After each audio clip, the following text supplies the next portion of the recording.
Cinderella, the wife of a rich man, fell sick. As she felt her end drawing near, she called her only daughter to her bedside. "Dear child," she said, "be good and pious, and I will look down on you from heaven and be near you." Thereupon she closed her eyes and departed. Every day the maiden went out to her mother's grave and wept, and she remained pious and good. But soon her father took another wife. The new wife brought her 2 daughters into the house with her. The new sisters were beautiful to look at, but vile and black of heart. "Is the stupid goose to sit in the parlor with us?" they said. "He who wants to eat bread must earn it. Out with the kitchen wench." They took her pretty clothes away from her, put an old gray smock on her, and gave her wooden shoes. "Just look at the proud princess. How decked out she is," they cried, and led her into the kitchen. There she had to do hard work from morning till night, get up before daybreak, carry water, light the fire, cook and wash. In the evening, she had no bed, but had to sleep by the hearth in the cinders. On that account, they always called her Cinderella. It happened that the father was once going to the fair. He asked his 2 stepdaughters what he should bring back for them. "Beautiful dresses," said one. "Pearls and jewels," said the second. "And you, Cinderella," said he, "what will you have?" "Father," she said, "break off for me the first twig that brushes against your hat on your way home." On his way home, as he was riding through a green thicket, a hazel twig brushed against him and knocked off his hat. He broke off the twig and took it with him. When he reached home, he gave his stepdaughters their fine things, and to Cinderella he gave the twig. She thanked him, went to her mother's grave, and planted the branch on it, weeping so much that her tears watered it. The twig grew and became a handsome tree.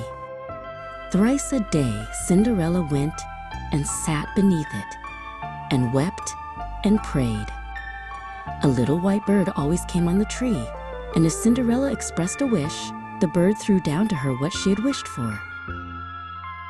It happened that the king proclaimed a festival which was to last 3 days, so that his son might choose himself a bride. When the 2 stepsisters heard they were to appear, they were delighted. They called Cinderella and said, "Comb our hair, brush our shoes, and fasten our buckles, for we are going to the festival at the king's palace." Cinderella obeyed, but wept, because she would have liked to go with them to the dance. She begged her stepmother to allow her to go. "You, Cinderella," said she, "you are covered with dust and dirt. You have no clothes and no shoes." As Cinderella kept asking, the stepmother said, "I have emptied a dish of lentils into the ashes. If you have picked them out in 2 hours, you shall go." The maiden went into the garden and called, "You tame pigeons, you turtle doves, and all you birds beneath the sky, come and help me." Then 2 white pigeons came, and soon all the birds came whirring in and began to pick the good grains into the dish. The girl took the dish to her stepmother, glad that she could now go. But the stepmother said, "No, Cinderella, you have no clothes, and you cannot dance. You will only be laughed at." And she hurried away with her 2 proud daughters. When no one was left at home, Cinderella went to her mother's grave beneath the hazel tree and cried, "Shake and quiver, little tree, silver and gold throw down over me." Then the bird threw a dress of gold and silver down to her, and slippers embroidered with silk. She put on the dress and went to the festival. Her stepsisters and the stepmother did not know her. The king's son came to meet her, took her by the hand and danced with her. He would dance with no other. When evening came, she wanted to go home, but the prince followed her. She escaped him, however, and sprang into the pigeon house. The prince waited until her father came and told him that the unknown maiden had slipped into the pigeon house. The next day, Cinderella went again to the hazel tree for a much more beautiful dress. When she appeared at the festival, the prince danced with her alone. That evening, she fled again, climbing nimbly into a tall pear tree in the garden to hide.